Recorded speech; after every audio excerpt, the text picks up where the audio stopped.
ನಮಸ್ಕಾರ ಸ್ನೇಹಿತರೆ, ಇವತ್ತಿನ ವಿಡಿಯೋಲಿ ನಾವು 2012ರಲ್ಲಿ ರಿಲೀಸ್ ಆಗಿದ್ದ VHS ಅನ್ನೋ ಫೌಂಡ್ ಫುಟೇಜ್ ಹಾರರ್ ಮೂವಿಯ ಸ್ಟೋರಿಯನ್ನ ನೋಡೋಣ. ಇದು ಹಾರರ್ ಆಂಥಾಲಜಿ ಮೂವಿ ಆಗಿದೆ. ಅಂದ್ರೆ 5 ಶಾರ್ಟ್ ಫಿಲ್ಮ್ ನ ಸೇರಿ ಒಂದು ಮೂವಿ ಮಾಡಿರೋದು.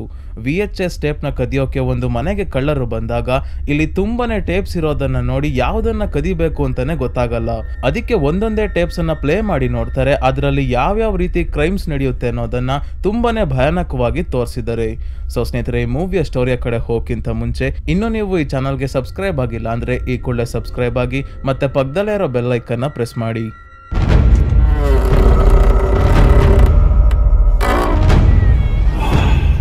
ಈ ಮೂವಿಯ ಸ್ಟಾರ್ಟಿಂಗ್ ಅಲ್ಲಿ ಒಂದು ಕ್ರಿಮಿನಲ್ ಗ್ಯಾಂಗ್ ನ ತೋರಿಸ್ತಾರೆ. ಇವರ ಕೆಲಸ ಏನಂದ್ರೆ ಬೇರೆ ಬೇರೆಯವರ ಮನೆಗೆ ಹೋಗಿ, ಯಾರು ಇಲ್ದಲೇ ಇರುವಂತ ಮನೆಗೆ ಹೋಗಿ ಕಿಟಕಿಗಳನ್ನ ಬೇರೆ ಬೇರೆ ವಸ್ತುಗಳನ್ನೆಲ್ಲ ಹೊಡೆದಾಕಿ ವಿಡಿಯೋ ಮಾಡ್ಕೊಳ್ಳೋದು. ಇದಷ್ಟೇ ಅಲ್ಲ, ಹುಡುಗಿಯರು ಕಾಣಿಸಿದ್ರೆ ಅವ್ರಿಗೆ ಹಿಂಸೆ ಮಾಡಿ ಅರೆಬೆತ್ತಲೆ ಮಾಡಿ ವಿಡಿಯೋ ಮಾಡೋದೆಲ್ಲ ಮಾಡ್ತಿರ್ತಾರೆ. ಮತ್ತೆ ಈ ವಿಡಿಯೋಸ್ ಅನ್ನ ಇಲ್ಲಿಗಲ್ ಆಗಿ ಸೇಲ್ ಕೂಡ ಮಾಡ್ತಿರ್ತಾರೆ. ಒಂದಿನ ಒಬ್ಬ ಅಪರಿಚಿತ ವ್ಯಕ್ತಿ ಇವರನ್ನ ಕಾಂಟ್ಯಾಕ್ಟ್ ಮಾಡಿ ಒಂದು ಕಾಂಟ್ರಾಕ್ಟ್ ಕೊಡ್ತಾನೆ. ಏನಂದ್ರೆ ಆ ವ್ಯಕ್ತಿ ಹೇಳಿರೋ ಅಡ್ರೆಸ್ಗೆ ಹೋಗಿ ಮನೆಯಲ್ಲಿರೋ ಒಂದು VHS ಟೇಪ್ ಅನ್ನ ಕತ್ಕೊಂಡ್ ಬರ್ಬೇಕು. ಈ ಗ್ಯಾಂಗ್ ಅವರು ಮೊದಲು ಮಾಡಿರೋ ಕೆಲಸವನ್ನ ಆನ್ಲೈನ್ ಅಲ್ಲಿ ಈ ವ್ಯಕ್ತಿ ನೋಡಿರ್ತಾನೆ. ಹಾಗಾಗಿ ಇಂಪ್ರೆಸ್ ಆಗಿ VHS ಟೇಪ್ ಅನ್ನ ಕದಿಯೋ ಕೆಲಸ ಇವರಿಗೆ ಕೊಟ್ಟಿದ್ದಾನೆ. ಈ ಕೆಲಸಕ್ಕೆ ತುಂಬಾನೇ ದೊಡ್ಡ ಅಮೌಂಟ್ ಕೊಡೋಕೆ ರೆಡಿ ಆಗಿದ್ದಾನೆ. ಸೊ ಇಷ್ಟು ದಿನ ಸಣ್ಣ ಪುಟ್ಟ ಕ್ರೈಮ್ ಮಾಡ್ಕೊಂಡು ಸ್ವಲ್ಪ ದುಡ್ಡನ್ನ ಗಳಿಸ್ಕೊಂಡಿದ್ರು.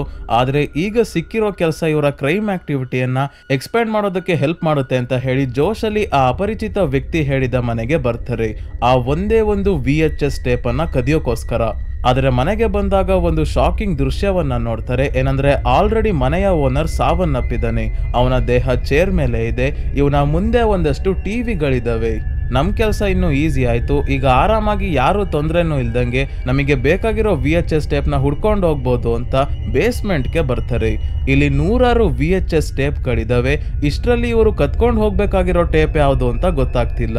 ಆದ್ರೆ ಕಾಂಟ್ರಾಕ್ಟ್ ಕೊಟ್ಟಿರೋ ವ್ಯಕ್ತಿ ಇವ್ರಿಗೆ ಮೊದಲೇ ಹೇಳಿರೋ ಒಂದು ವಿಷಯ ಏನಂದ್ರೆ ಇಲ್ಲಿರೋ VHS ಟೇಪ್ಗಳನ್ನ ನೋಡಿದ್ರೆ ಯಾವ್ದನ್ನ ಕದಿಬೇಕು ಅಂತ ಇವರಿಗೆ ಗೊತ್ತಾಗುತ್ತೆ ಅಂತ.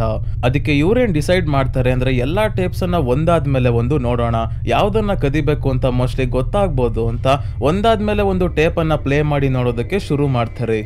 ಮೊದಲನೇ ಟೇಪ್ ನ ಹೆಸರು ಅಮೆಚೋರ್ ನೈಟ್ ಅಂತ. 3 ಜನ ಫ್ರೆಂಡ್ಸ್ ಪ್ಯಾಟ್ರಿಕ್, ಶೇನ್ ಮತ್ತೆ ಕ್ಲಿಂಟ್ ಅನ್ನ ತೋರಿಸ್ತಾರೆ. ಕ್ಲಿಂಟ್ ನ ಕನ್ನಡಕದಲ್ಲಿ ಒಂದು ಹಿಡನ್ ಕ್ಯಾಮ್ರಾ ಇದೆ. ಅದರಲ್ಲಿ ರೆಕಾರ್ಡ್ ಆಗಿರೋ ವಿಡಿಯೋನೇ ನಾವು ಈಗ ನೋಡ್ತಾ ಇರೋದು. ಶೇನ್ ನ ಐಡಿಯಾ ಏನಂದ್ರೆ ಈ ಕ್ಯಾಮ್ರಾದ ಸಹಾಯದಿಂದ ಅಡಲ್ಟ್ ವಿಡಿಯೋನ ಶೂಟ್ ಮಾಡಿ ವೆಬ್ಸೈಟ್ ನಲ್ಲಿ ಮಾರೋದು ಅಂತ. ಅದಕ್ಕೆ ಹುಡುಗಿಯರನ್ನ ಹುಡ್ಕೋಕೋಸ್ಕರ ನೈಟ್ ಕ್ಲಬ್ ಗೆ ಬರ್ತಾರೆ. ಇಲ್ಲಿ ಲೀಸಾ ಮತ್ತೆ ಲಿಲಿ ಅನ್ನೋ ಇಬ್ರು ಹುಡುಗಿಯರನ್ನ ಹೇಗೋ ಮಾಡಿ ತಮ್ಮ ಹೋಟೆಲ್ ರೂಮ್ ಗೆ ಬರೋದಕ್ಕೆ ಕನ್ವಿನ್ಸ್ ಮಾಡ್ತಾರೆ. ಲಿಲಿ ಮಾತ್ರ ಕ್ಯಾಮ್ರಾ ಇರೋ ಕನ್ನಡಕವನ್ನ ಹಾಕಿರೋ ಕ್ಲಿಂಟ್ ನ ನೋಡಿ ಐ ಲೈಕ್ ಯು ಅಂತ ಪದೇ ಪದೇ ಹೇಳ್ತಾ ಇದ್ದಾಳೆ. ಏನ್ ಕೇಳಿದ್ರು ಐ ಲೈಕ್ ಯು ಅನ್ನೋದನ್ನ ಬಿಟ್ಟು ಬೇರೆ ಏನು ಹೇಳ್ತಿಲ್ಲ. ಸೊ ನಮ್ಗೇನಾಗ್ಬೇಕು, ವಿಡಿಯೋ ಆದ್ರೆ ಸಾಕು ಅಂತ ಹೋಟೆಲ್ಗೆ ಕಾರಲ್ಲಿ ಬರ್ಬೇಕಾದ್ರೆ ಈಗಾಗ್ಲೇ ಕುಡ್ದು ಟೈಟ್ ಆಗಿರೋ ಲೀಸಾಗೆ ಡ್ರಗ್ಸ್ ಕೊಡ್ತಾರೆ. ರೂಮ್ಗೆ ಬಂದಾಗ ವಿಡಿಯೋ ಮಾಡೋಕ್ಕೂ ಮುಂಚೆನೆ ಲೀಸಾ ಪ್ರಜ್ಞೆ ತಪ್ತಾಳೆ. ಅದಕ್ಕೆ ಅವಳ ಜೊತೆ ಏನು ಮಾಡೋದು ಬೇಡ ಅಂತ ಪ್ಯಾಟ್ರಿಕ್ ಹೇಳ್ತಾನೆ. ಆಮೇಲೆ ಕೇಸ್ ಏನಾದ್ರೂ ಆದಾತು ಅಂತ. ಇವಳಿಲ್ಲ ಅಂದ್ರೆ ಏನಂತೆ ಲಿಲಿ ಇದ್ದಾಳಲ್ಲ ಅಂತ ಅವಳ ಜೊತೆ ಫಿಸಿಕಲಿ ಇನ್ವಾಲ್ವ್ ಆಗೋದಕ್ಕೆ ಟ್ರೈ ಮಾಡ್ತಾನೆ ಶೇನ್. ಆದ್ರೆ ಜೋಶಲ್ಲಿ ಲಿಲಿಯ ಕಾಲು ವಿಚಿತ್ರವಾಗಿರೋದನ್ನ ಗಮನಿಸೇ ಇಲ್ಲ. ಇದೆಲ್ಲ ಆಗಿ ಸ್ವಲ್ಪ ಹೊತ್ತಾದ್ಮೇಲೆ ಲಿಲಿ ಇದ್ದಕ್ಕಿದ್ದಂಗೆ ಅಗ್ರೆಸಿವ್ ಆಗಿ ಪ್ಯಾಟ್ರಿಕ್ ನ ಕಚ್ತಾಳೆ. ನಂತರ ಶೇನ್ ನ ದೇಹವನ್ನ ಕೈಯಿಂದನೇ ಪರ್ಚಿ ಮಾಂಸ ಎಲ್ಲ ಕಿತ್ತಾಕೋಕೆ ಶುರು ಮಾಡ್ತಾಳೆ. ಕ್ಲಿಂಟ್ ಅವಳನ್ನ ತಡೆಯೋಕೆ ಹೋದಾಗ ಇವಳ ಕೋರೆ ಹಲ್ಲುಗಳು ತುಂಬಾನೇ ಉದ್ದ ಆಗಿ ಮುಖ ಒಂದು ಮಾನ್ಸ್ಟರ್ ನ ರೀತಿ ಬದಲಾಗ್ತಿರೋದನ್ನ ನೋಡಿ ತಪ್ಪಿಸ್ಕೊಂಡು ಬಾತ್ರೂಮ್ಗೆ ಓಡ್ ಬರ್ತಾರೆ. ಪ್ಯಾಟ್ರಿಕ್ ಕರ್ಟೈನ್ ರಾಡ್ ತಗೊಂಡು ಹೋಗಿ ಅವಳಿಗೆ ಹೊಡೆಯೋಕೆ ನೋಡಿದಾಗ ಲಿಲಿ ಪ್ಯಾಟ್ರಿಕ್ ನ ಕತ್ತನ್ನ ಕಚ್ಚಿ ವ್ಯಾಂಪೈರ್ ಗಳ ರೀತಿ ರಕ್ತ ಕುಡಿಯೋಕೆ ಶುರು ಮಾಡ್ತಾಳೆ. ಇದೇ ಗ್ಯಾಪ್ ಅಲ್ಲಿ ಕ್ಲಿಂಟ್ ತನ್ನ ರೂಮ್ ಇಂದ ಹೊರಗೆ ಬಂದು ತನ್ನ ಜೀವ ಉಳಿಸ್ಕೊಳ್ಳೋಕೋಸ್ಕರ ಮೆಟ್ಟಿಲುಗಳ ಮೇಲಿಂದ ಇಳಿದು ಓಡೋಗ್ಬೇಕಾದ್ರೆ ಮಿಸ್ ಆಗಿ ಕೆಳಗೆ ಬಿದ್ದು ಕೈ ಮುರ್ಕೊಂತಾನೆ. ಎದ್ದು ವಾಪಸ್ ಓಡ್ಬೇಕು ಅನ್ನುವಾಗ ಲಿಲಿ ಬಂದು ಇವನ್ನ ಹಿಡ್ಕೊಂತಾಳೆ. ಆದ್ರೆ ಏನು ಮಾಡಲ್ಲ. ಮತ್ತೆ ಐ ಲೈಕ್ ಯು ಅಂತ ಪದೇ ಪದೇ ಹೇಳ್ತಾ ಇದ್ದಾಳೆ. ಇವನು ಏನಕ್ಕೂ ರೆಸ್ಪಾನ್ಸ್ ಮಾಡ್ಲಿಲ್ಲ. ನಾನೇ ಮೋಸ್ಟ್ಲಿ ಇವನಿಗೆ ಇಷ್ಟ ಇಲ್ವೇನೋ ಅಂತ ಬೇಜಾರ್ ಮಾಡ್ಕೊಂಡು ಸೈಡ್ಗೆ ಹೋಗಿ ಅವಳು ಅಳೋಕೆ ಶುರು ಮಾಡಿದಾಗ ಕ್ಲಿಂಟ್ ಎದ್ದು ಹೋಟೆಲ್ ಇಂದ ಹೊರಗೆ ಬಂದು ಎಲ್ಲರಿಗೂ ಸಹಾಯಕ್ಕೆ ಕರಿತಾ ಇದ್ದಾನೆ. ಆದ್ರೆ ಯಾರು ತಲೆ ಕೆಡ್ಸ್ಕೊಂತಿಲ್ಲ. ಇದೇ ಸಮಯಕ್ಕೆ ಲಿಲಿ ಹಿಂದೆಯಿಂದ ಬಂದು ಕ್ಲಿಂಟ್ ನ ಎತ್ಕೊಂಡು ಹಾರಿ ಹೋಗ್ತಾಳೆ. ಲಿಲಿ ಪೂರ್ತಿ ಈಗ ವ್ಯಾಂಪೈರ್ ನ ರೀತಿ ಬದಲಾಗಿ ಬಾವಲಿಯ ತರ ರೆಕ್ಕೆ ಎಲ್ಲ ಬಂದಿದೆ. ಮುಂದೆ ಅವಳು ಕ್ಲಿಂಟ್ಗೆ ಏನ್ ಮಾಡ್ತಾಳೆ ನೋಡೋಣ ಅಂದ್ರೆ ಮಧ್ಯದಲ್ಲೇ ಇವನ ಕ್ಯಾಮ್ರಾ ಇರೋ ಕನ್ನಡಕ ಕೆಳಗೆ ಬಿದ್ದೋಯ್ತು. ಹಾಗಾಗಿ ಇವನ್ ಕತೆ ಏನಾಯ್ತು ಅಂತ ಗೊತ್ತಾಗ್ಲಿಲ್ಲ. ಸೊ ಈ ಟೇಪ್ ನ ನೋಡಿ ಆದ್ಮೇಲೆ ಮತ್ತೆ ಈ ಕ್ರಿಮಿನಲ್ ಗ್ಯಾಂಗ್ ನ ಇಬ್ರು ಮೆಂಬರ್ಸ್ ಬೇಸ್ಮೆಂಟ್ ಅಲ್ಲಿ ಇನ್ನ ಏನಾದ್ರೂ ಟೇಪ್ಸ್ ಇದೆಯಾ ಅಂತ ಹುಡುಕ್ತಿದ್ದಾಗ ಇಲ್ಲೂ ಕೂಡ ತುಂಬಾನೇ VHS ಟೇಪ್ಸ್ ಗಳು ಸಿಗ್ತವೆ. ಎಲ್ಲಾ ಟೇಪ್ಸ್ ನ ತಗೊಂಡ್ ಹೋಗೋದೇ ಒಳ್ಳೇದು ಅಂತ ಒಂದು ಬ್ಯಾಗ್ ಗೆ ತುಂಬಿಕೊಳ್ಳೋಕೆ ಹೋದಾಗ ಬೇಸ್ಮೆಂಟ್ ನ ಒಂದು ಸೈಡ್ ಇಂದ ಇನ್ನೊಂದು ಸೈಡ್ ಗೆ ಯಾರೋ ಬೆತ್ತಲಾಗಿರೋ ವ್ಯಕ್ತಿ ಹೋದ ಹಾಗೆ ಈ ಗ್ಯಾಂಗ್ ಅಲ್ಲಿ ಒಬ್ಬನಾದ ಜ್ಯಾಕ್ ಅನ್ನೋನಿಗೆ ಕಾಣಿಸುತ್ತೆ. ಇವನು ಈ ವಿಷಯವನ್ನ ಗ್ಯಾರಿ ಅನ್ನೋ ಇನ್ನೊಬ್ಬ ಗ್ಯಾಂಗ್ ಮೆಂಬರ್ ಗೆ ಹೇಳ್ತಾನೆ. ಆದ್ರೆ ಅವ್ನು ಜಾಸ್ತಿ ಅವನು ತಲೆ ಕೆಡ್ಸ್ಕೊಳಲ್ಲ. ಇಲ್ಲಿ ನಾವು ಬಿಟ್ರೆ ಬೇರೆ ಯಾರು ಇಲ್ಲ, ಫಸ್ಟ್ ಈ ಟೇಪ್ಸ್ ನ ಬಾಚ್ಕೊಂಡು ನಡಿ ಅಂತ ಹೇಳ್ತಾನೆ. ಸೊ ಈ ಮನೆಯನ್ನ ಇನ್ನು ಸರ್ಚ್ ಮಾಡೋವರೆಗೂ ಬೇರೆ ಟೇಪ್ ನ ನೋಡೋಣ ಅಂತ ಇನ್ನೊಂದು ಟೇಪ್ ನ ಪ್ಲೇ ಮಾಡ್ತಾರೆ. ಇದರ ಹೆಸರು ಸೆಕೆಂಡ್ ಹನಿಮೂನ್ ಅಂತ. ಸ್ಯಾಮ್ ಮತ್ತೆ ಸ್ಟೆಫ್ನಿ ಹನಿಮೂನ್ ಗೆ ಅಂತ ಹೊರಟಿದ್ದಾಗ ದಾರಿಯಲ್ಲಿ ಬೇರೆ ಬೇರೆ ಟೂರಿಸ್ಟ್ ಪ್ಲೇಸಸ್ ಗೆ ಭೇಟಿ ನೀಡಿ ಮುಂದೆ ಹೋಗ್ತಾ ಇದ್ದಾರೆ. ಹೀಗೆ ಒಂದು ವೈಲ್ಡ್ ವೆಸ್ಟ್ ಥೀಮ್ ಪಾರ್ಕ್ ಗೆ ಬಂದಾಗ ಫಾರ್ಚೂನ್ ಟೆಲ್ಲಿಂಗ್ ಮೆಷಿನ್ ನ ನೋಡಿ ನಮ್ ಭವಿಷ್ಯ ಹೇಗಿದೆ ಅಂತ ನೋಡೋಣ ಅಂತ ಸ್ಟೆಫ್ನಿ ಟ್ರೈ ಮಾಡ್ತಾಳೆ. ಮಷೀನ್ ಇಂದ ಬಂದ ಚೀಟಿಯಲ್ಲಿ ಬರ್ದಿದೆ, ನಿಮ್ಮನ್ನ ಪ್ರೀತಿಸುವ ವ್ಯಕ್ತಿಯನ್ನ ನೀವು ಆದಷ್ಟು ಬೇಗ ಮೀಟ್ ಮಾಡ್ತೀರಾ ಅಂತ. ಇದೇನಿದು ಈ ರೀತಿ ಬರ್ದಿದೆ ಅಂತ ಒಂದ್ಸಲ ಅನ್ಸಿದ್ರು ಕೂಡ ಜಾಸ್ತಿ ಇದಕ್ಕೆ ತಲೆ ಕೆಡ್ಸ್ಕೊಳಲ್ಲ. ತಮ್ಮ ಹೋಟೆಲ್ ರೂಮ್ ಗೆ ವಾಪಸ್ ಬಂದಾಗ ರಾತ್ರಿ ಒಬ್ಳು ಹುಡುಗಿ ಇವರ ಬಾಗಿಲನ್ನ ಬಡಿದು ಕೇಳ್ತಾಳೆ, ಬೆಳಗ್ಗೆ ನಾನು ಒಂದು ಜಾಗಕ್ಕೆ ಹೋಗ್ಬೇಕು, ಲಿಫ್ಟ್ ಕೊಡ್ತೀರಾ ಅಂತ. ಸ್ಯಾಮ್ ಇದಕ್ಕೆ ಒಪ್ಕೊಳ್ಳೋದಿಲ್ಲ. ಡೋರ್ ಕ್ಲೋಸ್ ಮಾಡ್ಕೊಂಡು ವಾಪಸ್ ಬರ್ತಾನೆ. ಯಾವ ಹುಡುಗಿ ಮಧ್ಯರಾತ್ರಿ ಬಂದು ಈ ರೀತಿ ಲಿಫ್ಟ್ ಕೇಳ್ತಾಳೆ ಅನ್ನೋದು ಇವ್ರಿಗೆ ಡೌಟ್. ಸ್ವಲ್ಪ ಹೊತ್ತಾದ್ಮೇಲೆ ಇವರಿಬ್ರು ಮಲಗಿದ್ದಾಗ ಯಾರೋ ಮಾಸ್ಕ್ ಹಾಕಿರೋ ವ್ಯಕ್ತಿ ಇವರ ರೂಮ್ ನ ಒಳಗೆ ಬಂದು ಚಾಕುವನ್ನ ಕೈಯಲ್ಲಿ ಇಟ್ಕೊಂಡಿದ್ದಾನೆ. ಆದ್ರೆ ಯಾರಿಗೂ ಏನು ಮಾಡಲ್ಲ. ಸ್ಯಾಮ್ ನ ವಾಲೆಟ್ ಅಲ್ಲಿರೋ $100 ದುಡ್ಡನ್ನ ತಗೊಂಡು ಸ್ಯಾಮ್ ನ ಟೂತ್ ಬ್ರಷ್ ನ ಕಮೋಡ್ ನ ನೀರಲ್ಲಿ ಅದ್ದಿ ಹೋಗ್ತಾನೆ. ಯಾಕೆ ಇದೆಲ್ಲ ಮಾಡಿದ್ದು ಅಂತ ಸ್ನೇಹಿತರೆ ಇನ್ನ ಸ್ವಲ್ಪ ಹೊತ್ತಲ್ಲೇ ನಮ್ಗೆ ಗೊತ್ತಾಗುತ್ತೆ. ಮುಂದಿನ ದಿನ ಬೆಳಗ್ಗೆ ಎದ್ದು ಕಮೋಡ್ ಅಲ್ಲಿ ಅದ್ದಿರೋ ಆ ಟೂತ್ ಬ್ರಷ್ ಇಂದಾನೆ ಸ್ಯಾಮ್ ಬ್ರಷ್ ಮಾಡ್ತಾ ಇದ್ದಾನೆ. ಎಲ್ಲ ಆದ್ಮೇಲೆ ಬೇರೆ ಟೂರಿಸ್ಟ್ ಪ್ಲೇಸಸ್ ಗಳಿಗೆ ಅಂತ ಹೊರಟಾಗ ಸ್ಯಾಮ್ ತನ್ನ ವಾಲೆಟ್ ಅಲ್ಲಿ $100 ಮಿಸ್ಸಿಂಗ್ ಆಗಿರೋದನ್ನ ನೋಡಿ ನೀನೇನಾದ್ರೂ ಎತ್ಕೊಂಡ ಅಂತ ಸ್ಟೆಫ್ನಿಗೆ ಕೇಳ್ತಾನೆ. ಇವಳೇನೋ ನಾನ್ ಎತ್ಕೊಂಡಿಲ್ಲ ಅಂತ ಹೇಳ್ತಾಳೆ. ಆದ್ರೆ ಸ್ಯಾಮ್ಗೆ ನಂಬಿಕೆ ಬರಲ್ಲ. ಸುಮ್ನೆ ಜಗಳ ಆಡೋದು ಯಾಕೆ ಅಂತ ಸುಮ್ನಾಗ್ತಾನೆ. ಹೊರಗಡೆ ಎಲ್ಲ ಸುತ್ತಾಡಿ ವಾಪಸ್ ಬಂದು ಮಲಗಿದ್ದಾಗ ಮತ್ತೆ ನೆನ್ನೆ ರಾತ್ರಿ ಬಂದಿದ್ದ ಅದೇ ವ್ಯಕ್ತಿ ಬಂದು ಮತ್ತೆ ಚಾಕುವನ್ನ ತಗೊಂತಾನೆ. ಆದ್ರೆ ನೆನ್ನೆ ತರ ಸುಮ್ನಿರಲ್ಲ. ಆ ಚಾಕುವಿನಿಂದ ಒಂದೇ ಸಮ ಸ್ಯಾಮ್ ನ ಕತ್ತಿಗೆ ಚುಚ್ಚಿ ಚುಚ್ಚಿ ಸಾಯಿಸ್ತಾನೆ. ನಂತರ ರಕ್ತ ಆಗಿರೋ ಚಾಕುವನ್ನ ತೊಳೆಯೋಕೆ ಅಂತ ವಾಶ್ರೂಮ್ ಗೆ ಬಂದಾಗ ಸ್ಟೆಫ್ನಿನೇ ಖುಷಿಯಾಗಿ ಈ ಕಿಲ್ಲರ್ ನ ವಿಡಿಯೋ ಮಾಡ್ತಾ ಅವನ್ಗೆ ಕಿಸ್ ಮಾಡ್ತಾ ಇದ್ದಾಳೆ. ಆದ್ರೆ ಈಗ ನಾವು ಕನ್ನಡಿಯಲ್ಲಿ ರಿಫ್ಲೆಕ್ಷನ್ ನೋಡ್ತೀವಿ. ಈ ಕಿಲ್ಲರ್ ಒಬ್ಬ ಹುಡುಗ ಅಲ್ಲ, ಹುಡುಗಿ. ಆದ್ರೆ ಸೇಮ್ ಜೆಂಡರ್ಗೆ ಇವಳು ಅಟ್ರಾಕ್ಟ್ ಆಗಿರ್ತಾಳೆ. ಅವತ್ತು ಫಾರ್ಚೂನ್ ಟೆಲ್ಲಿಂಗ್ ಮೆಷಿನ್ ಅಲ್ಲಿ ಇವಳ ಬಗ್ಗೆ ಭವಿಷ್ಯ ಬಂದಿರುತ್ತಲ್ಲ, ಇವಳು ತನ್ನ ಪ್ರೀತಿಸುವವರನ್ನ ಮೀಟ್ ಮಾಡ್ತಾಳೆ ಅಂತ ಅದು ಈಗ ನಿಜ ಆಗಿದೆ. ನಿನ್ನೆ ರಾತ್ರಿ ಸ್ಯಾಮ್ ಹತ್ರ ಬಂದು ಲಿಫ್ಟ್ ಕೊಡಿ ಅಂತ ಕೇಳಿದ್ದು ಕೂಡ ಇದೇ ಹುಡುಗಿ. ಈಗ ಈ ಕಿಲ್ಲರ್ ಹುಡುಗಿ ಮತ್ತೆ ಸ್ಟೆಫನಿ ಕಾರಲ್ಲಿ ಹೋಗ್ಬೇಕಾದ್ರೆ ವಿಡಿಯೋನ ಡಿಲೀಟ್ ಮಾಡೋದಕ್ಕೆ ಸ್ಟೆಫನಿ ಹೇಳ್ತಾ ಇದ್ದಾಳೆ. ಆದ್ರೆ ವಿಡಿಯೋ ಡಿಲೀಟ್ ಮಾಡಿಲ್ಲ. ಅದಕ್ಕೆ ಈ ಟೇಪ್ ನ ಕ್ರಿಮಿನಲ್ ಗ್ಯಾಂಗ್ ಅವರು ನೋಡ್ತಾ ಇರೋದು. ಸೊ ಈ ಟೇಪ್ ನ ನೋಡ್ತಿರೋ ರಾಕ್ಸ್ ಅನ್ನೋ ಗ್ಯಾಂಗ್ ನ ಮೆಂಬರ್ಗೆನೆ ಶಾಕ್ ಆಗೋಗುತ್ತೆ. ಈ ಟೇಪ್ ಅಲ್ಲಿ ಇರೋದನ್ನ ನೋಡಿ ಬೇರೆ ಟೇಪ್ಸ್ ಅಲ್ಲಿ ಯಾವ ರೀತಿ ಕ್ರೈಮ್ಸ್ ಬಗ್ಗೆ ಇದೆ ಅಂತ ಕ್ಯೂರಿಯಾಸಿಟಿಗೆ ನೆಕ್ಸ್ಟ್ VHS ಟೇಪ್ ಅನ್ನ ಪ್ಲೇ ಮಾಡ್ತಾನೆ. ಆದ್ರೆ ಒಂದು ಸಣ್ಣ ಪ್ರಾಬ್ಲಮ್ ಆಗಿದೆ. ಹಿಂದೆ ಚೇರ್ ಮೇಲೆ ಇದ್ದ ಮನೆಯ ಓನರ್ ನ ಡೆಡ್ ಬಾಡಿ ಅಲ್ಲಿ ಕಾಣ್ತಿಲ್ಲ. ಇದ್ದಕ್ಕಿದ್ದಂಗೆ ಡೆಡ್ ಬಾಡಿ ಹೆಂಗೆ ಎದ್ದೋಯ್ತು ಏನ್ ಕತೆ ಅಂತ ಗೊತ್ತಾಗ್ತಿಲ್ಲ. ಬೇರೆಯವರೆಲ್ಲ ಇನ್ನೂ ಮನೆಯನ್ನ ಸರ್ಚ್ ಮಾಡ್ತಾ ಇದ್ದಾರೆ. ಟೇಪ್ಸ್ ಎಲ್ಲಾದ್ರೂ ಇದ್ರೆ ಪೂರ್ತಿ ಬಾಚ್ಕೊಂಡು ಹೋಗೋಣ ಅಂತ.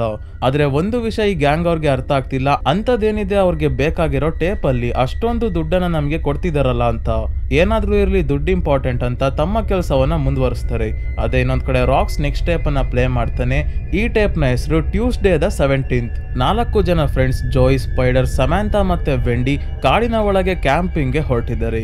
ಜೋಯ್ ತನ್ನ ಕ್ಯಾಮ್ರಾದಲ್ಲಿ ಈ ಟ್ರಿಪ್ ನ ರೆಕಾರ್ಡ್ ಮಾಡ್ತಾ ಇದ್ದಾನೆ. ಕಾಡಿನ ಒಳಗೆ ಒಂದು ಕೆರೆ ಹತ್ರ ಬಂದು ಮಾತಾಡ್ತಿರ್ಬೇಕಾದ್ರೆ ನಮ್ಗೆ ಗೊತ್ತಾಗುತ್ತೆ ವೆಂಡಿ ಈ ಜಾಗಕ್ಕೆ ಪ್ರತಿ ವರ್ಷ ಬರ್ತಿದ್ಲು. ಆದ್ರೆ ಕಳೆದ ಬಾರಿ ಬಂದಿದ್ದಾಗ ಇವಳ ಫ್ರೆಂಡ್ ಇಲ್ಲಿ ಸಾವನ್ನಪ್ಪಿದ್ಲು. ಈ ಜಾಗದಲ್ಲಿ ಯಾರೋ ಕಿಲ್ಲರ್ ಇದ್ದಾನೆ, ಅವನು ತುಂಬಾನೇ ಜನರನ್ನ ಇಲ್ಲಿ ಸಾಯಿಸಿದಾನೆ. ಈ ರೀತಿ ನ್ಯೂಸ್ ನ ಜೋಯ್ ಮತ್ತೆ ಸಮ್ಯಾಂಥಾಗೆ ಎಲ್ಲೋ ಕೇಳಿರೋ ಹಾಗೆ ನೆನಪು. ಕಿಲ್ಲರ್ ನ ಬಗ್ಗೆ ನ್ಯೂಸ್ ರಿಯಲ್ ಫೇಕೋ ಅಥವಾ ನಮಗೆ ಸರಿಯಾಗಿ ನೆನಪಿಲ್ವೋ ಅಂತ ಇವ್ರ ಪಾಡಿಗೆ ಇವರೆಲ್ಲ ಕಾಡಿನ ತುಂಬಾ ಓಡಾಡ್ಕೊಂಡು ಸ್ವಿಮ್ಮಿಂಗ್ ಎಲ್ಲ ಮಾಡ್ತಾ ಇದ್ದಾರೆ. ಸಮ್ಯಾಂಥಾ ಮತ್ತೆ ಸ್ಪೈಡರ್ ಮರದ ಹತ್ರ ನಿಂತ್ಕೊಂಡು ವಿಡಿಯೋ ಮಾಡ್ತಿದ್ದಾಗ ಯಾರೋ ದೂರದಿಂದಾನೆ ಸಮ್ಯಾಂಥಾಳ ತಲೆಗೆ ಚಾಕು ಎಸಿತಾರೆ. ಇದರಿಂದ ಅವಳ ಕಣ್ಣೆ ಕಿತ್ಕೊಂಡ್ ಬಂದು ಹೊರಗೆ ನೇತಾಡ್ತಾ ಇದೆ. ಆ ಕಿಲ್ಲರ್ ಮನುಷ್ಯನ ರೀತಿ ಏನೋ ಕಾಣ್ತಾ ಇದ್ದಾನೆ. ಆದ್ರೆ ಮನುಷ್ಯನ ಅಥವಾ ಯಾವ್ದಾದ್ರು ಕ್ರಿಯೇಚರ ಅಂತ ಗೊತ್ತಾಗ್ತಿಲ್ಲ. ಕಾರಣ ಅವನು ಕ್ಯಾಮ್ರಾದಲ್ಲೂ ಕೂಡ ಸರಿಯಾಗಿ ರೆಕಾರ್ಡ್ ಆಗ್ದಲೆ ಬರೀ ಗ್ಲಿಚ್ ಆಗ್ತಿದೆ. ಬರೀ ಲೈನ್ ಕಾಣಿಸ್ತಾ ಇದೆ, ಏನು ಸರಿಯಾಗಿ ಕಾಣ್ತಿಲ್ಲ. ಆ ಕಿಲ್ಲರ್ ಬಂದು ಕ್ಯಾಮ್ರಾ ಹಿಡ್ಕೊಂಡಿರೋ ಸ್ಪೈಡರ್ ನ ತಲೆಗೆ ಚಾಕು ಹಾಕಿ ಸಾಯಿಸ್ತಾನೆ. ಇವರು ಸಾವನ್ನಪ್ಪಿರೋದನ್ನ ನೋಡಿ ಕ್ಯಾಮ್ರಾನ ಎತ್ಕೊಂಡು ವೆಂಡಿ ಜೋಯ್ ಹತ್ರ ಬರ್ತಾಳೆ. ಇವಳು ಹೇಳ್ತಾಳೆ, ನನ್ನ ಫ್ರೆಂಡ್ ಇಲ್ಲಿ ಸಾವನ್ನಪ್ಪಿದ್ದಾಗ ನಾನು ಆ ಕಿಲ್ಲರ್ ನ ಬಗ್ಗೆ ಎಲ್ಲರಿಗೂ ಹೇಳ್ದೆ. ಅವನು ಮನುಷ್ಯನೇ ಅಲ್ಲ, ಯಾವುದೋ ದುಷ್ಟ ಶಕ್ತಿ ಅಂತ. ಆದ್ರೆ ಯಾರು ನನ್ನ ಮಾತು ಕೇಳಲಿಲ್ಲ, ನನ್ನ ತಲೆ ಸರಿ ಇಲ್ಲ ಅಂತ ಎಲ್ಲ ಅನ್ಕೊಂಡಿದ್ರು. ಅದಕ್ಕೆ ನಾನು ಈ ಬಾರಿ ನಿಮ್ಮನ್ನ ಕರ್ಕೊಂಡು ಬಂದಿದ್ದೀನಿ, ಬೇಟೆಯಾಗಿ ನಿಮ್ಮನ್ನ ಉಪಯೋಗಿಸಿ ಆ ಕಿಲ್ಲರ್ನ ಟ್ರ್ಯಾಪ್ ಮಾಡೋಕ್ಕೋಸ್ಕರ ಅಂತ ಹೇಳ್ತಿದ್ದಾಗ ಹಿಂದೆಯಿಂದ ಆ ಕಿಲ್ಲರ್ ಬಂದು ಜೋಯಿನ ಕತ್ತನ್ನ ಸೀಳಿ ಸಾಯಿಸ್ತಾನೆ. ಪ್ರಾಣಿಗಳನ್ನ ಹಿಡಿಯೋಕೆ ಟ್ರ್ಯಾಪ್ಸ್ ಇರುತ್ತಲ್ಲ, ಅದನ್ನ ಮೊದಲೇ ಕಾಡಿನಲ್ಲಿ ಸೆಟ್ ಮಾಡಿ ಬಂದಿದ್ದಾಳೆ ವೆಂಡಿ. ಅದಕ್ಕೆ ಟ್ರ್ಯಾಪ್ಸ್ ಇರೋ ದಾರಿಯಲ್ಲಿ ಓಡೋಕೆ ಶುರು ಮಾಡ್ತಾಳೆ. ಹಿಂದೆನೆ ಆ ಕಿಲ್ಲರ್ ಬಂದು ಟ್ರ್ಯಾಪ್ಗೇನೋ ಸಿಗಾಕೊಂತಾನೆ. ಆದ್ರೆ ಏನೋ ಪ್ರಯೋಜನ ಆಗ್ತಿಲ್ಲ. ಕಾರಣ ಅವನು ಮನುಷ್ಯನೇ ಅಲ್ಲ, ಯಾವುದೋ ಒಂದು ಇವಿಲ್ ಫೋರ್ಸ್. ಕೊನೆಗೂ ಏನೋ ಮಾಡೋಕ್ಕಾಗ್ದಲೆ ಇವಳು ಕೂಡ ಕಿಲ್ಲರ್ ಕೈಗೆ ತಗ್ಲಾಕೊಂಡಾಗ ಕಿಲ್ಲರ್ ಕ್ಯಾಮ್ರಾಯಿಂದಾನೆ ಇವಳ ತಲೆಯನ್ನ ಜಜ್ಜಿ ಹೊಟ್ಟೆಯನ್ನ ಬಗ್ದು ಒಳಗಿರೋ ಪಾರ್ಟ್ಸ್ ಎಲ್ಲ ಹೊರಗೆ ಹಾಕಿ ಹೋಗ್ತಾನೆ. ಈ ಟೈಪ್ ಇಲ್ಲಿಗೆ ಮುಗಿಯುತ್ತೆ. ಈಗ ವಿಡಿಯೋ ನೋಡ್ತಿದ್ದ ರಾಕ್ಸ್ ಕಾಣ್ತಿಲ್ಲ, ಆದ್ರೆ ಹಿಂದೆ ಚೇರ್ ಮೇಲೆ ಮತ್ತೆ ಓನರ್ನ ಡೆಡ್ ಬಾಡಿ ಬಂದಿದೆ. ಇಲ್ಲೇನ್ ನಡೀತಾ ಇದೆ ಅಂತ ಗೊತ್ತಾಗ್ತಿಲ್ಲ. ಈಗಾಗ್ಲೇ ಗ್ಯಾಂಗ್ ಅಲ್ಲಿ ಇದ್ದ ಬ್ರ್ಯಾಡ್ ಮತ್ತೆ ರಾಕ್ಸ್ ಇಬ್ರು ಕಾಣೆ ಆಗಿದ್ದಾರೆ. ಉಳ್ದಿರೋ ಇಬ್ರು ಗ್ಯಾರಿ ಮತ್ತೆ ಝಾಕ್ಗೆ ಟೆನ್ಷನ್ ಶುರು ಆಗಿದೆ, ಎಲ್ಲೋದ್ರು ಇಬ್ರು ಕಾಣ್ತಿಲ್ವಲ್ಲ ಅಂತ. ಅದಕ್ಕೆ ಟೇಪ್ಸ್ ನ ನೀನ್ ಚೆಕ್ ಮಾಡು, ನಾನ್ ಹೋಗಿ ಅವರಿಬ್ರನ್ನ ಹುಡುಕ್ತೀನಿ ಅಂತ ಗ್ಯಾರಿ ಝಾಕ್ಗೆ ಹೇಳಿ ಹೊರಟಾಗ ಝಾಕ್ ಒಬ್ನೇ ಟೇಪ್ಸ್ ನ ನೋಡೋಕೆ ಮುಂದಾಗ್ತಾನೆ. ಇವನು ಈಗ ಪ್ಲೇ ಮಾಡಿದ ಟೇಪ್ ನ ಹೆಸರು the sick thing that happen to Emily when she was younger ಅಂತ. ಎಮಿಲಿ ಅನ್ನೋ ಹುಡುಗಿಯ ಜೊತೆ ಏನಾಗಿತ್ತು ಅನ್ನೋದು ಈ VHS ಟೇಪ್ ಅಲ್ಲಿ ರೆಕಾರ್ಡ್ ಆಗಿದೆ. ಎಮಿಲಿ ತನ್ನ ಬಾಯ್ ಫ್ರೆಂಡ್ ಡಾಕ್ಟರ್ ಜೇಮ್ಸ್ ನ ಜೊತೆ ವಿಡಿಯೋ ಚಾಟ್ ಅಲ್ಲಿ ಮಾತಾಡ್ತಿದ್ದಾಗ ಹೇಳ್ತಾಳೆ ತನ್ನ ಕೈಯಲ್ಲಿ ಒಂದು ಗಂಟು ತರ ಏನೋ ಆಗಿದೆ, ಸರಿಯಾಗಿ ಏನು ಅಂತ ಗೊತ್ತಾಗ್ತಿಲ್ಲ ಅಂತ. ಜೇಮ್ಸ್ ಬೇರೆ ಊರಲ್ಲಿ ಇರ್ತಾನೆ, ಅದಕ್ಕೆ ಅವಾಗ ವಿಡಿಯೋ ಕಾಲ್ ಮಾಡಿ ಮಾತಾಡ್ತಾ ಇರ್ತಾರೆ. ಎಮಿಲಿಗೆ ಅನಿಸ್ತಿರೋದೇನಂದ್ರೆ ಇವಳಿರೋ ಮನೆ ಹಾಂಟೆಡ್ ಆಗಿದೆ, ರಾತ್ರಿ ಹೊತ್ತು ವಿಚಿತ್ರವಾದ ಶಬ್ದಗಳೆಲ್ಲ ಆಗ್ತಿದೆ ಅಂತ.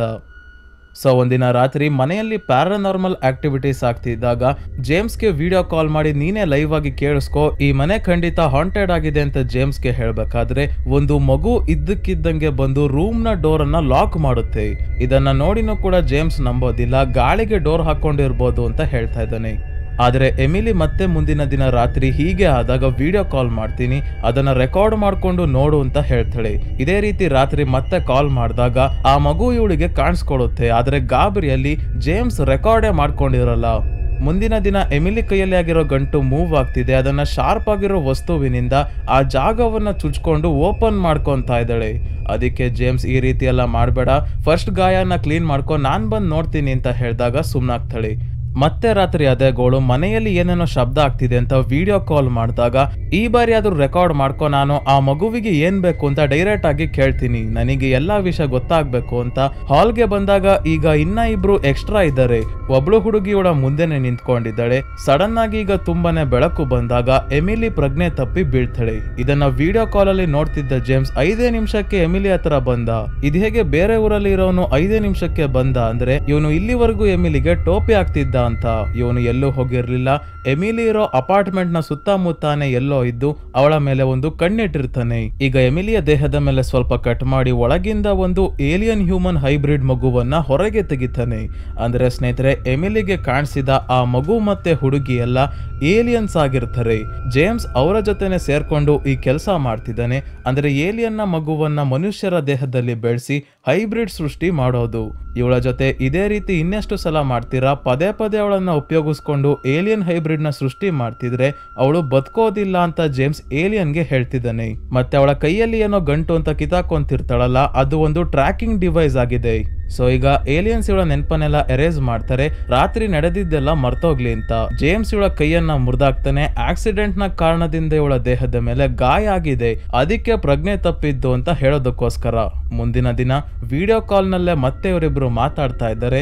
ಜೇಮ್ಸ್ ಎಮಿಲಿಗೆ ಹೇಳಿದ್ದಾನೆ ಇವಳು ಇದ್ದಕ್ಕಿದ್ದಂಗೆ ಸೀದಾ ರೋಡ್ಗೆ ಹೋಗಿ ಆಕ್ಸಿಡೆಂಟ್ ಆದಾಗ ಅವನು ಬಂದು ಇವಳನ್ನ ಹಾಸ್ಪಿಟಲ್ಗೆ ಸೇರಿಸಿ ವಾಪಸ್ ಬೆಳಗ್ಗೆ ಆಗೋ ಅಷ್ಟೊತ್ತಿಗೆ ಊರಿಗೆ ಹೋಗಿದ್ದಾನೆ ಅಂತ. ಮತ್ತೆ ಡಾಕ್ಟರ್ಸ್ ಕೈಯಲ್ಲಿ ಹೇಳ್ಸಿರ್ತಾನೆ ಎಮಿಲಿಗೆ ಮೆಂಟಲ್ ಪ್ರಾಬ್ಲಮ್ಸ್ ಇದೆ, ಅದಕ್ಕೆ ಸುಮ್ನೆ ರೋಡ್ಗೆ ಹೋಗಿ ಆಕ್ಸಿಡೆಂಟ್ ಆಗಿದೆ ಅಂತ. ಸೊ ಇವಳ ಜೊತೆ ವಿಡಿಯೋ ಕಾಲ್ ಆಯ್ತು. ಈಗ ಇನ್ನೊಬ್ಳು ಜೊತೆ ಕೂಡ ಜೇಮ್ಸ್ ವಿಡಿಯೋ ಕಾಲ್ ಅಲ್ಲಿ ಮಾತಾಡ್ತಾ ಇದ್ದಾನೆ. ಈ ಹುಡುಗಿ ಕೂಡ ತನ್ನ ಕೈಯಲ್ಲಿ ಏನೋ ಇದೆ, ಸ್ವಲ್ಪ ಊದ್ಕೊಂಡಿದೆ ಅಂತ ಹೇಳ್ತಾ ಇದ್ದಾಳೆ. ಅಂದ್ರೆ ಜೇಮ್ಸ್ ಎಮಿಲಿಯನ್ನ ಮಾತ್ರ ಅಲ್ಲ, ಏಲಿಯನ್ಸ್ ಗಳ ಜೊತೆ ಸೇರ್ಕೊಂಡು ತುಂಬಾನೇ ಹುಡುಗಿಯರನ್ನ ಉಪಯೋಗಿಸ್ಕೊಂಡು ಏಲಿಯನ್ ಹ್ಯೂಮನ್ ಹೈಬ್ರಿಡ್ ನ ಸೃಷ್ಟಿ ಮಾಡೋ ಪ್ರೋಗ್ರಾಮ್ ನಡೆಸ್ತಾ ಇದ್ದಾನೆ. ಇಲ್ಲಿಗೆ ಈ ವಿಡಿಯೋ ಎಂಡ್ ಆಯ್ತು. ಆದ್ರೆ ವಿಡಿಯೋ ನೋಡ್ತಿದ್ದ ಝಾಕ್ ಮತ್ತೆ ಓನರ್ನ ಡೆಡ್ ಬಾಡಿ ಎರಡೂ ಈಗ ಕಾಣ್ತಿಲ್ಲ. ಗ್ಯಾರಿ ಮನೆಯೆಲ್ಲ ನೋಡ್ಕೊಂಡು ವಾಪಸ್ ಬಂದಾಗ ಇದೇನ್ ಝಾಕ್ ಮತ್ತೆ ಡೆಡ್ ಬಾಡಿ ಎರಡೂ ಕಾಣ್ತಿಲ್ವಲ್ಲ ಅಂತ ನೋಡ್ತಿದ್ದಾಗ ಯಾರೋ ಓಡಾಡ್ತಿರೋ ಹಾಗೆ ಹೆಜ್ಜೆಯ ಶಬ್ದ ಕೇಳಿಸ್ತಾ ಇದೆ. ಹೊರಗೆ ಬಂದು ಝಾಕ್ ಏನಾದ್ರೂ ಓಡಾಡ್ತಿರ್ಬೋದಾ ಅಂತ ಹುಡ್ಕೋಕೆ ಶುರು ಮಾಡಿದಾಗ ಕೊನೆಗೂ ಜ್ಯಾಕ್ ಸಿಗಲ್ಲ, ಅವನ ತಲೆ ಕಟ್ಟಾಗಿರೋ ಬಾಡಿ ಮಾತ್ರ ಇಲ್ಲಿದೆ. ಏನಾಯ್ತಪ್ಪ ಇವನ್ಗೆ ಅಂತ ಜ್ಯಾಕ್ ಕಿರ್ಚಾಡ್ತಿರ್ಬೇಕಾದ್ರೆ ಏನಾಯ್ತು ಅಂತ ಹೇಳೋದಕ್ಕೆ ಈ ಮನೆಯ ಓನರೇ ಬರ್ತಾನೆ. ಇವನು ಜ್ಯಾಕ್ ನ ತಲೆಯನ್ನ ಬಿಸಾಕ್ದಾಗ ಹೆದರುಕೊಂಡು ಗ್ಯಾರಿ ಓಡೋಗೋದಕ್ಕೆ ಹೋಗಿ ಕೆಳಗೆ ಬೀಳ್ತಾನೆ. ಹಿಂದೆನೆ ಭಯಾನಕವಾಗಿ ಬದಲಾಗಿರೋ ಓನರ್ ಬಂದು ಇವನನ್ನ ಕೂಡ ಸಾಯಿಸ್ತಾನೆ. ಇಲ್ಲಿಗೆ ಈ ಕ್ರಿಮಿನಲ್ ಗ್ಯಾಂಗ್ ನ ಕತೆ ಮುಗೀತು. ಈ ಗ್ಯಾಂಗ್ ನ ಮೆಂಬರ್ಸ್ ಎಲ್ಲರನ್ನ ಆಲ್ರೆಡಿ ಸಾವನ್ನಪ್ಪಿರೋ ಮನೆಯ ಓನರೇ ಸಾಯಿಸಿರೋದು. ಆದ್ರೆ ಓನರ್ ಮನುಷ್ಯನ ಅಥವಾ ಯಾವ್ದಾದ್ರೂ ಜೀವಿನ ಅನ್ನೋ ಪ್ರಶ್ನೆಯಾಗೆ ಉಳಿಯುತ್ತೆ. ಕೊನೆಯದಾಗಿ ಮೊದಲೇ VHS ಟೇಪ್ ಪ್ಲೇಯರ್ ಅಲ್ಲಿ ಇದ್ದ ಕೊನೆಯ ವಿಡಿಯೋ ಪ್ಲೇ ಆಗುತ್ತೆ. ಇದರ ಹೆಸರು 31/10/1998 ಅಂತ. ಅಂದ್ರೆ 1998ರ ಹ್ಯಾಲೋವಿನ್ ಹಬ್ಬದ ದಿನ ಶೂಟ್ ಮಾಡಿರೋ ಅಂತ ವಿಡಿಯೋ ಇದು.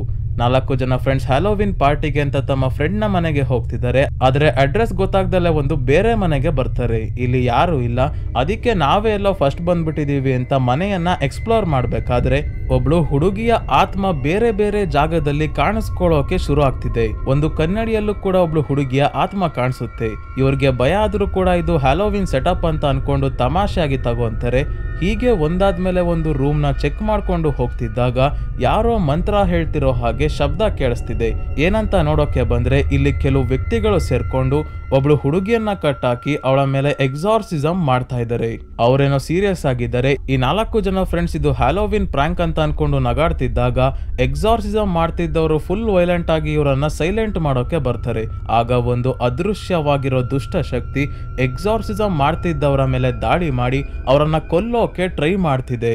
ಈ ದೃಶ್ಯವನ್ನ ನೋಡಿ 4 ಜನ ಫ್ರೆಂಡ್ಸ್ ಹೆದರ್ಕೊಂಡು ಮನೆಯಿಂದ ಹೋಗ್ಬೇಕಾದ್ರೆ ಆ ಹುಡುಗಿ ಅಳ್ತಿರೋ ಶಬ್ದ ಕೇಳಿಸ್ಕೊಂಡು ಅವಳನ್ನ ಕೂಡ ಕಾಪಾಡಿ ಕರ್ಕೊಂಡು ಹೋಗೋಣ ಅಂತ ವಾಪಸ್ ಬರ್ತಾರೆ. ಅವಳ ಕೈಕಾಲಿಗೆ ಕಟ್ಟಿರೋ ಹಗ್ಗವನ್ನ ಬಿಚ್ಚಿ ಕರ್ಕೊಂಡು ಹೊರಗೆ ಬರ್ತಿದ್ದಾಗ ಗೋಡೆಗಳ ಒಳಗಿಂದ ಕೈಯೆಲ್ಲ ಬರೋಕೆ ಶುರು ಆಗುತ್ತೆ.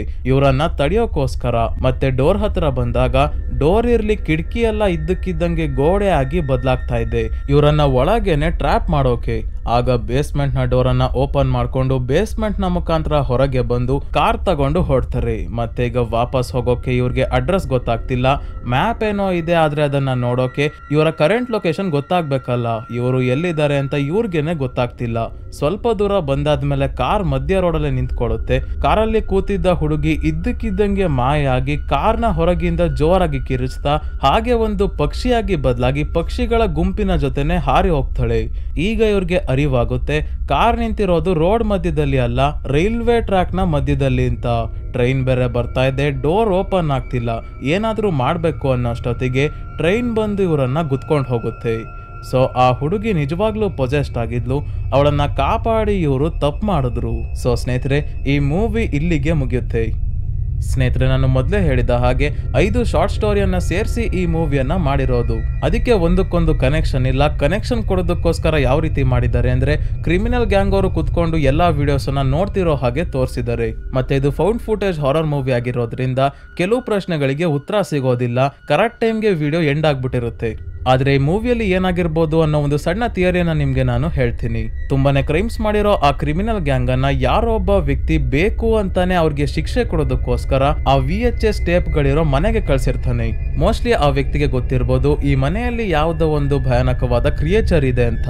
ಈ ಮನೆಯಲ್ಲಿದ್ದ ಓನರ್ ಮೋಸ್ಟ್ಲಿ ಯಾವುದೋ ಆತ್ಮಕ್ಕೆ ಪೊಸೆಸ್ಡ್ ಆಗಿದ್ದ ಅನ್ಸುತ್ತೆ, ಇಲ್ಲ ಅಂದ್ರೆ ಅವನೇ ಯಾವುದೋ ಒಂದು ಕ್ರಿಯೇಚರ್ ಆಗಿದ್ದ. ಬೇರೆ ಬೇರೆ ಕ್ರೈಮ್ ನಡೆದಿರೋ VHS ಟೇಪ್ ಗಳನ್ನ ಕಲೆಕ್ಟ್ ಮಾಡಿ ಇಟ್ಕೊಂಡಿರ್ತಾನೆ. ಯಾವ ಉದ್ದೇಶಕ್ಕೆ ಅಂತ ಈ ಮೂವಿಯಲ್ಲಿ ತೋರಿಸಿಲ್ಲ. ಆದ್ರೆ ಅವನೇ ಕ್ರಿಮಿನಲ್ ಗ್ಯಾಂಗ್ ಅಲ್ಲಿ ಇದ್ದವ್ರನ್ನೆಲ್ಲ ಸಾಯಿಸೋದು. ಅವರು ಸಾಯೋಕ್ಕೂ ಮುಂಚೆ ವಿಡಿಯೋಸ್ ಅನ್ನ ನೋಡಿದಾಗ ನಮ್ಗೆ ಗೊತ್ತಾಗಿದೆ ಏನಂದ್ರೆ ಕಾಮನ್ ಆಗಿ ನಡೀದಲೇ ಇರೋ ಕ್ರೈಮ್ಸ್ ಅನ್ನ ಇಲ್ಲಿ ತೋರಿಸಿದ್ದಾರೆ. ಮೊದಲನೇ ವಿಡಿಯೋಲಿ 3 ಜನ ಫ್ರೆಂಡ್ಸ್ ಅಡಲ್ಟ್ ವಿಡಿಯೋನ ಮಾಡೋಕೆ ಹುಡುಗಿಯರನ್ನ ಹುಡುಕ್ತಾ ಇರ್ತಾರೆ. ಆದ್ರೆ ಮನುಷ್ಯರ ರೂಪದಲ್ಲಿ ಇರೋ ಮಾನ್ಸ್ಟರ್ ಲಿಲಿ ಒಬ್ಬ ಹುಡುಗನನ್ನ ಹುಡುಕ್ತಾ ಇರ್ತಾಳೆ. ಕಾರಣ ಏನಂದ್ರೆ ತನ್ನ ಮಗುವಿಗೆ ಜನ್ಮ ನೀಡೋಕೋಸ್ಕರ, ಅಂದ್ರೆ ತನ್ನ ಮಾನ್ಸ್ಟರ್ ಫ್ಯಾಮಿಲಿಯನ್ನ ಎಕ್ಸ್ಪ್ಯಾಂಡ್ ಮಾಡೋದಕ್ಕೆ ಅವಳು ಟ್ರೈ ಮಾಡ್ತಿರ್ತಾಳೆ. ಎರಡನೇ ವಿಡಿಯೋದಲ್ಲಿ ಸ್ಟೆಫ್ನಿ ತನ್ನ ಗಂಡ ಸ್ಯಾಮ್ ನ ಯಾಮಾರಿಸಿ ಯಾವ ರೀತಿ ಕೊಲೆ ಮಾಡಿದ್ಲು ಅಂತ ನೋಡಿದ್ವಿ. 3ನೇ ವಿಡಿಯೋಲಿ ಕಾಡಿನ ಒಳಗೆ ಇರೋ ಒಂದು ಸೂಪರ್ ನ್ಯಾಚುರಲ್ ಎಂಟಿಟಿಯನ್ನ ತೋರಿಸ್ತಾರೆ. ಇಲ್ಲೂ ಕೂಡ ಕಾಡಿನ ಒಳಗೆ ಇರೋದು ಯಾವುದೋ ದುಷ್ಟ ಶಕ್ತಿನೋ ಅಥವಾ ಮನುಷ್ಯನೋ ಅಂತ ಗೊತ್ತಾಗೋದಿಲ್ಲ. ಅವನ ಪವರ್ಸ್ ನೋಡಿದ್ರೆ ಮನುಷ್ಯ ಅಲ್ಲ ಅಂತ ಅನ್ಸುತ್ತೆ. 4ನೇ ವಿಡಿಯೋಲಿ ಏಲಿಯನ್ಸ್ ಗಳು ಮನುಷ್ಯರನ್ನ ಟಾರ್ಗೆಟ್ ಮಾಡಿ ಏಲಿಯನ್ ಹೈಬ್ರಿಡ್ ಅನ್ನ ಸೃಷ್ಟಿ ಮಾಡ್ತಿರೋದನ್ನ ನೋಡಿದ್ವಿ. ಕೊನೆ ವಿಡಿಯೋಲಿ ಯಾವುದೋ ಒಂದು ಡೀಮನ್ ಗೆ ಪೊಸೆಸ್ಡ್ ಆಗಿದ್ದ ಹುಡುಗಿಯನ್ನ ಎಕ್ಸಾರ್ಸಿಸಮ್ ಮಾಡಿ ಡೀಮನ್ ನ ಓಡಿಸೋಕೆ ಪ್ರಯತ್ನ ಪ್ರಯತ್ನ ಪಡ್ತಿದ್ದಾಗ 4 ಜನ ಫ್ರೆಂಡ್ಸ್ ಹೋಗಿ ಮಿಸ್ಟೇಕ್ ಮಾಡ್ಕೊಂಡು ಅವಳನ್ನ ಕಾಪಾಡಿ ಕರ್ಕೊಂಡು ಬಂದು ತಗ್ಲಾಕೊಂತಾರೆ. ಸೊ ಈ ರೀತಿ ಒಂದು ಸೀರೀಸ್ ಆಫ್ ಕ್ರೈಮ್ಸ್ ಅನ್ನ ತೋರಿಸಿದ್ದಾರೆ ಅಷ್ಟೇ, ಬೇರೆ ಯಾವುದೇ ತರ ಈ ಸ್ಟೋರೀಸ್ ಅಲ್ಲಿ ಕನೆಕ್ಷನ್ ಇಲ್ಲ. ಸೊ ಸ್ನೇಹಿತರೆ, ಈ ವಿಡಿಯೋ ನಿಮ್ಗೆ ಹೇಗೆ ಅನಿಸ್ತು ಅಂತ ಕಮೆಂಟ್ ಮಾಡಿ ತಿಳಿಸಿ. ಮತ್ತೆ ಈ ಚಾನಲ್ಗೆ ಸಬ್ಸ್ಕ್ರೈಬ್ ಆಗೋದನ್ನ ಮರಿಬೇಡಿ. ಇದೇ ರೀತಿಯ ವಿಡಿಯೋವಿನೊಂದಿಗೆ ಮತ್ತೆ ನಿಮ್ಮನ್ನ ಭೇಟಿ ಆಗ್ತೀನಿ. ಧನ್ಯವಾದಗಳು.